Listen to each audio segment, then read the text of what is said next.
Ne do të flasim për procesin elektoral të 25 prillit, përgatitjet parazgjedhore sigurisht, por edhe do të hedhim shumë dritë mbi pikpyetje që lidhen si për përbërjen e listave, por edhe për koalicionet të mundshme nëse do të ketë me zotin Andi Përmeti, i cili është deputet i Bindjes Demokratike. Zoti Përmeti, përshëndetje, faleminderit që jeni me ne. Faleminderit për ftesën. Si po organizohet forca juaj politike në kuadrat e të fushatës elektorale dhe si po i zhvilloni këto takime? Atëre, normalisht që takimet po zhvillohen me grupe të vogla njerëzish.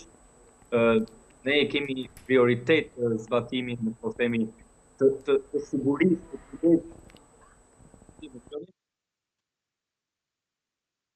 Ju dëgjoj, po, zoti Përmeti ju dëgjoj. Po, ndjes, se më duk sigur shkëputa.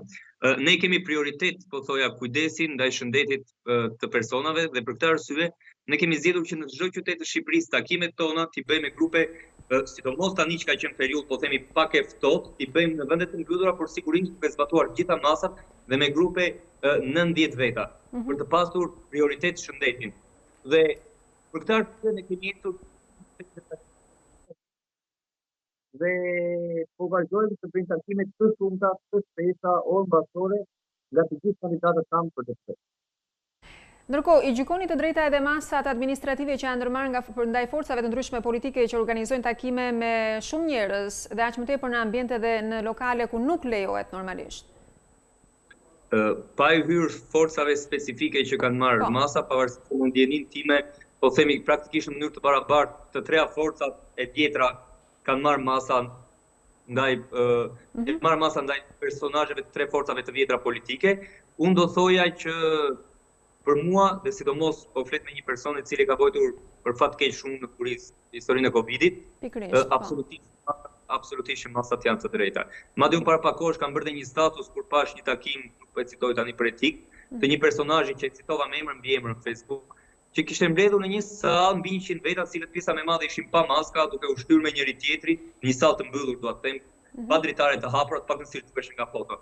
Dhe shqetësimi tim i madh është edhe takimet që bëhen, sigurisht, që rrezikojnë jetë njerëzish dhe janë, po themi, për mua janë vepër kriminale.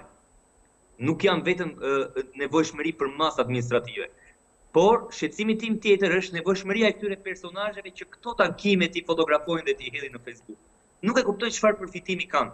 Sepse çdo kush nëse do të takojë 100 veta, do bëj 10 takime nga 30 minuta. Nuk kanë më falni. Po. Më dëgjoni? Po besoj që nuk më shikoni më, sepse kam përshtypje që dhe kjo është merit e qeverisë Rama që sapo i këndritat. Duke qenë se unë jam në lidhje Skype. Po, unë ju dëgjoj ndërkohë. Ju kam në këtë komunikim, gjithsesi jemi drejt për së drejti, kuptohet gjithçka. Keni mungesë të energjisë në këtë momente? Sapo i këndritat, unë po vazhdoj duke shpresuar që mbase është vetëm një hipër dhe ndrohen shpejt. Nëse nuk ju prish punë juve, sigurisht. Nëse mund të flas pa figurë. Neve mund të komunikojmë ndërkohë duke shpresuar që të vijë drita shumë shpejt aty ku ndodhesh ti, zoti Përmeti. Të ndalemi pak tek programi juaj elektoral, propozimet dhe prioritetet që ju keni, e ndërkohë si konsideroni ato me cilat jeni njohur ndoshta edhe nga PD-ja apo LSI-ja. Atëherë, nëse doja vetëm ta mbyllja dy fjali sepse kam të rëndësishme, dhe unë doja ta nisja me një premtim elektoral timin personal që po e bëj për herë të parë tek juve. Unë i premtoj të gjithë qytetarëve të qarkut Korçë. Unë nuk do bëj asnjë mbledhje në asnjë vend të mbyllur duke shkelur rregullat anti-Covid. Sepse për mua, siç e kam cituar edhe më përpara në shkrimet e mia në Facebook, është më e rëndësishme se çdo votë, se karrika ime, se pushteti dhe se gjithçka tjetër, shëndeti i qytetarëve të këtij vendi. Kështu që besoj që çdo forcë politike duhet i lejë shohët nëpër Facebook me foto, me kamera për të treguar se sa veta i mblidhen në një sallë të mbyllur, sepse nuk është e nevojshme. Me sa duket erdhën dritat. Erdhën, e isha e bindur që do vini shumë shpejt, zoti Përmeti, po. Më bëhet shefi që isha bindur, unë sisha kaq shumë, po me sa duket e kisha unë të rrallë gabim. Dhe premtimi im është që unë personalisht në asnjë takim nuk do shkel rregullat anti-Covid dhe do ri 10 orë, 20 orë sa të jetë nevojshme në ditë, sa të kem mundësi, sa të më lejo fiziku për t'i bërë të gjitha takimet me njerëz, me numër të vogël njerëzish, siç e parashikon ligji, sepse jeta e personave, jeta e qytetarëve është më e rëndësishme se çdo votë dhe se çdo pushtet që mund të kërkojnë partitë politike. Më lejoni t'ju them që është një akt qytetar, të cilin e përshëndes edhe unë me shumë mirënjohje dhe respekt. Të falenderoj. Kjo ishte sa për ta mbyllur tani, për sa i përket të dyja programeve elektoraleve të partive, të treja partive të vjetra, po i quaj. Unë kam përshtypje që janë mësuar që të premtojnë shumë dhe mbase mos realizojnë asgjë. Po të shikosh, ngjan pak me premtimet elektorale të Ramës në 2013, që praktikisht nuk është realizuar asgjë, por premtimet kanë qenë një histori që nuk e di, do bënte këdo ta votonte, po themi, në thonjza. Të njëjtën gjë po bën tani edhe Lulzim Basha, edhe Monika Kryemallë, njëkohësisht edhe Edi Rama. Kështu që problemi i programeve të tyre nuk është a janë të mira apo jo, se po ti dëgjosh janë shumë të mira. Edhe unë po dal sot të them do ta bëj rrogën sa sot Lulzim Basha 1000 euro, bëj 2000 euro, bëj 3000 euro. Sigurisht janë të mira për tu dëgjuar. Problemi është sa janë të realizueshme dhe unë kam frikë se nuk janë të realizueshme. Shpjegimi i tyre se si do ta realizojnë të paktën pjesën ekonomike për mua le shumë për të dëshiruar. Ndërsa unë po të them, po bëj të përmbledhje një pikë të rëndësishme të programit tonë, sigurisht ne do dalim me një program të detajuar me pikë, të cilat do ta bëjmë prezente qoftë edhe për mediat, qoftë nëpërmjet postimeve tona, por sigurisht programi ynë dhe pika themelore me të cilën ne edhe jemi ndërtuar si parti është ndryshimi i sistemit politik në Shqipëri. Me këtë ne kuptojmë, dhe unë kam cituar disa herë qoftë tek ju, shkatrimin, prishjen, heqjen përfundimtare të fuqisë perandorake që kanë kryetarët e partive. Kryetarët e partive në këtë vend kanë një fuqi aq të madhe, sa që vetëm që përdorin ata në kurisë të qytetarëve shqiptar, kushdo qoftë që vjen kryeminist. Dhe kjo nuk është më histori emrash, kjo është histori parimesh dhe ligjes. Sepse ne duhet të ndryshojmë ligjin, duhet të ndryshojmë parimet, që ta mbrojmë çdo person që nesër mund të jetë në krye të këtij shteti, po themi nga degradimi, nga pasja një pushteti absolut, nga keqpërdorimi aty pushteti absolut. Dhe kjo është thelbi. Ndryshimi duhet fillojë nga diku. Sigurisht që ndryshimi nuk është i thjeshtë, nuk është asnjë slogan që përdoret gjithmonë ndryshimi, por që ndryshimi të fillojë, për mua piknisën e kanë datën 25.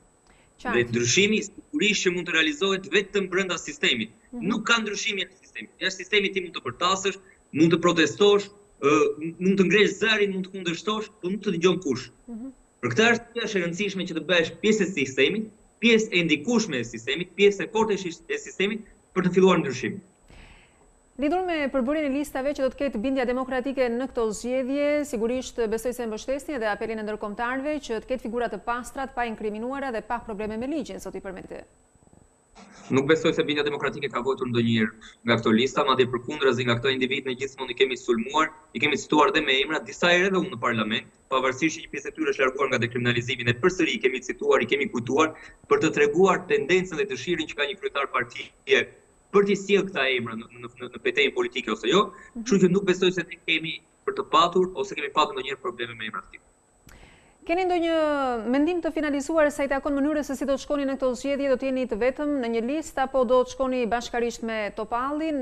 Keni finalizuar diçka zyrtarisht? Unë besoj që ja vlen të presim edhe 2 ditë duke qenë se askush nuk ka finalizuar asgjë dhe të gjitha partitë, qofshin ato të vjetra që kanë një histori më të gjatë se ne nuk kanë arritur të mbyllin praktikisht asnjë marrëveshje, pak në ndjenjën time, nuk e di na do dalim me 2 lista, me një listë, kush do jetë në një listë, kush do jetë në një listë tjetër. Kështu që na lini edhe ne kohë që jemi pak më të rinj, po themi, që ti konsumojmë të gjitha orët deri në përfundim të afatit për të nxjerrë mbase një koalicion ose për të hyrë të vetëm në këtë betejë politike. Po momenti apo koha e është, le ta themi ndryshe, koha e dur apo momenti që të keni dhe pritshmëritë tuaja dhe projekcione sa i takon mandateve, se sa mund të jenë ato në këtë zgjedhje? Pa diskutim. Unë kam thënë dhe njërë përpara dhe unë i qëndroj asaj që kam thënë, nëse ne do jemi të vetëm në garë, ne do pretendojmë 10 mandate në tërë Shqipërinë, ndër të cilat 2 në qarkun Korç. Ku jeni dhe ju? Ku jam edhe unë dhe po e them për herë të parë këtë, sepse deri më sot nuk e kisha thënë, po ku do jem dhe unë dhe do kandidoj këtu. Në Korç. Emrin tjetër mund ta zbulojmë se kush mund të jetë në Korç me ju? Do jenë 12 veta, do me thënë bashkë me mua bëhemi 12 zonja dhe zotërinj dhe besoj që duhet presin dhe disa ditë ose secili po them ka tagrin për ta zbuluar vetë emrin e tij. Jo, më që thatë 2 për Korçën edhe mendova se mos e kishit gjatë. Ne do tendojmë të marrim 2 mandate, por më lini të sqaroj diçka, meqense e prekem këtë pikë se e kam shumë të rëndësishme. Po. Duke thënë se ne pretendojmë 2 mandate. Unë e kam thënë dhe jo vetëm unë, po i gjithë bordi drejtues i Partisë Bindja Demokratike e ka thënë në çdo dalje. Ne do jemi e vetmja parti në betejën elektorale të cilët do konkurojnë me lista 100% të hapura. që do të thotë nga i pari tek i 12-in në qarkun Korç, do kenë të gjithë mundësinë të jenë deputet. Kush merr një votë më shumë? Nëse ne marrim një mandat, kush merr më shumë vota hyn në parlament. Nëse marrim 2 mandate, 2 më të votuarit hyn në parlament. Kështu që nuk ka rëndësi kush do jetë i dyti ose i pari ose çfarë numri do ketë Andi në listë. Andi në listë mund të jetë i pari siç mund të jetë i 12-i. Lista do jenë të barabarta. Kandidatët do jenë të barabartë mes tyre dhe lista jonë do jetë 100% e hapur. Dhe kjo është shumë e rëndësishme sepse jemi vetmja parti e cila po konkuron me lista 100% të hapura. Çdo parti ka zbatuar sistemin e partive të vjetra, duke i lënë listat të bllokuara dhe duke nxjerrë një kandidat të parë ose të dytë. Për ne nuk ka rëndësi numri fare në listë. Ne do jemi të gjithë të barabartë, kush do votohet nga qytetarët, kë do zgjedhin qytetarët, ai do t'i përfaqësojë ata në parlament. Jo kë do vendosim ne në Tiranë ose kë do vendos kryetari i bordit të bindjes demokratike. Dhe ky është një parim. Fakti që pretendoni dhe ndryshimin e sistemeve është shumë e kuptueshme kjo. Lidhet logjikshëm.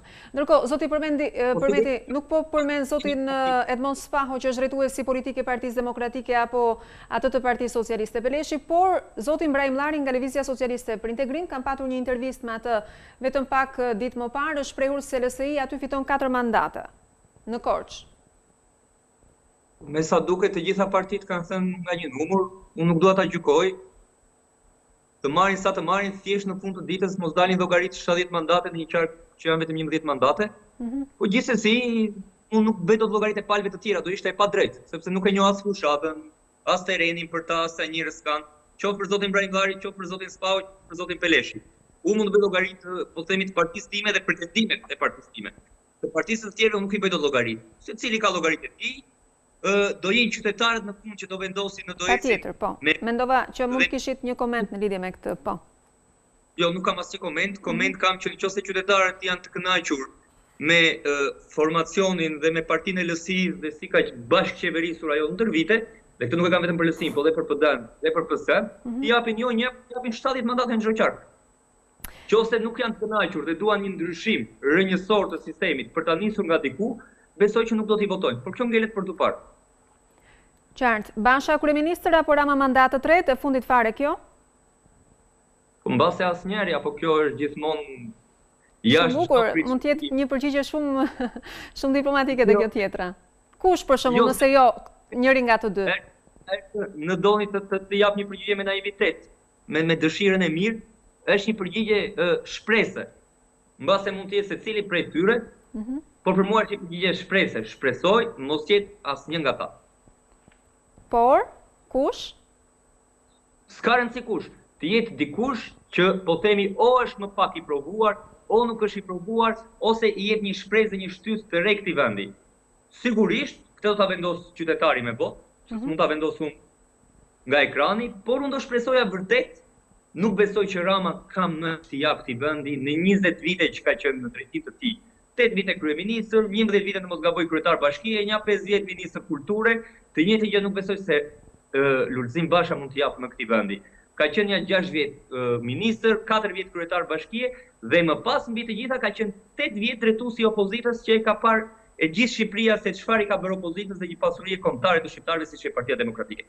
Nëse mendon dikush që o ndryshimit, o rotacioni, pa ndryshuar dhe pa prekur ligjet dhe parimet, sjell diçka të mirë për këtë vend, sigurisht do votoj.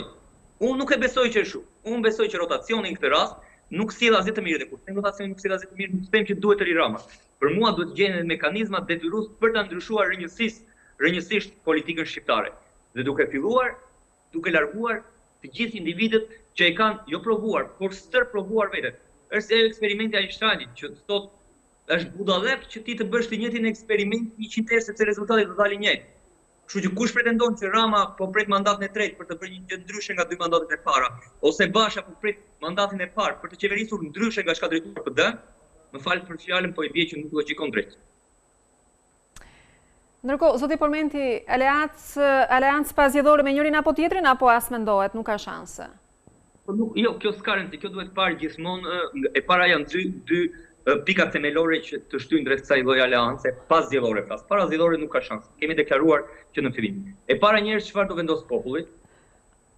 Sa mbështetje do na jap, sa besim do na jap, dhe e dyta është a do pranojnë kushtet tona për të filluar një ndryshim rrënjësor të sistemit politik, po themi të kushtetutës, palët ose jo. Sepse thelbi kusht është që ti brenda sistemit të diktosh prioritetet, po themi, që ti ke, ose që ti ke premtuar elektoratit tënd. Nëse ti nuk dikton prioritetet, pastaj sigurisht s'ka më kuptim as lojalance. Mirë, faleminderit shumë zoti Përmeti për bisedën që zhvilluam nëpërmjet Skype-it. Herën tjetër ju pres në studio. Ma premtuat këtë. Sigurisht, është kënaqësi. Faleminderit shumë. Punë të mbarë dhe mirarshi. Ishim me zotin Andi Përmeti, deputeti i opozitës në Parlamentin e Shqipërisë.